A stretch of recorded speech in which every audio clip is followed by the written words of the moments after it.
Joshua.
Dalawang departamento.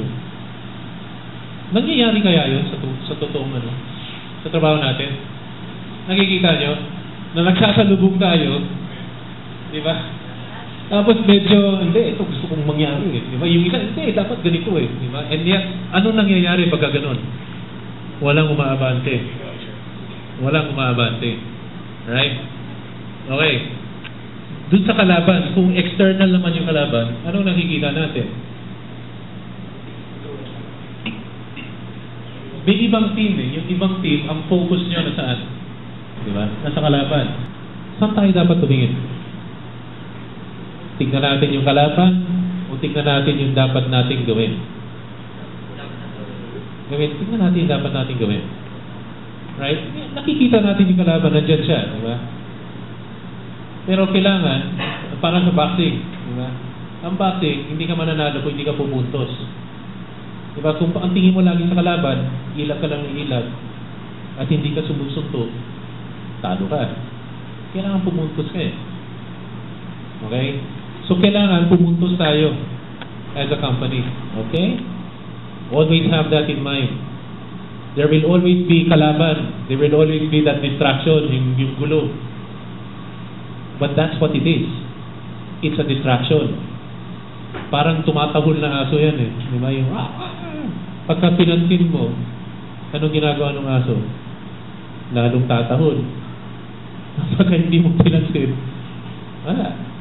Titigil siya. Diba? Don't pay attention to the distractions. Huwag yung pansinin yung kalaban. Tingnan nyo kung anong ginagawa, pero hindi yun ang trabaho natin. The goal is, to get to get your objective finished. Okay? So, one note on God.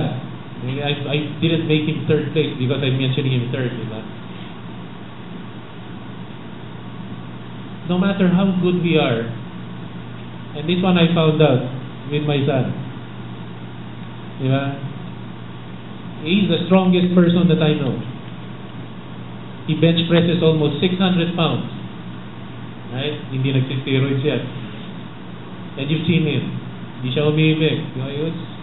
They're both very strong. And yet, nabalihan ng buto. Imagine.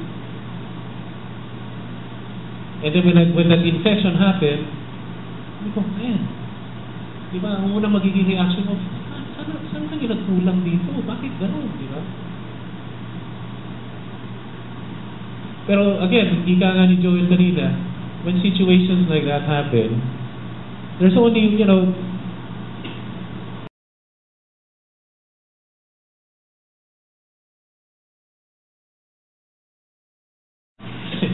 He allows it.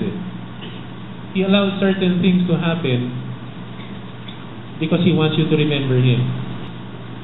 Kasi minsan nakakalimot tayo Tapos, di ba, pagka may problema, saka tayo lalapit. Di ba?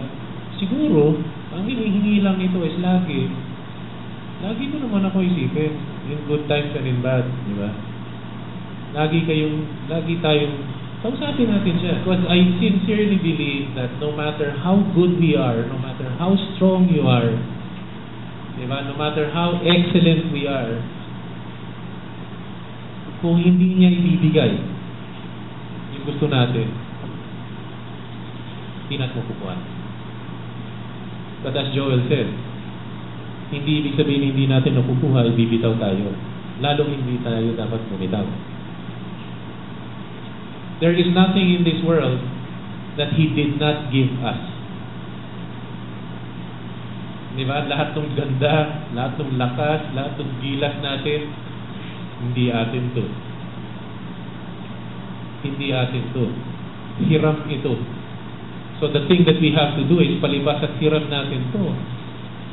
Is dapat alagaan natin yung binigay sa atin. Diba? At pagalingin pa natin. Yun ang hinihingi. You know, the parable of the talents. Alam niyo yun, di ba? Yung isa, binigyan ng isang talent, yung isa, 5, yung isa, 10. Di ba? Yung isa, yung 10 talent, ginawa niyang 20, yung 5, ginawa niyang 10, yung isa, binaon niya sa lupa. Kasi sinuli. Tatakot ako, boss, baka mawala eh. So ito. Ayan.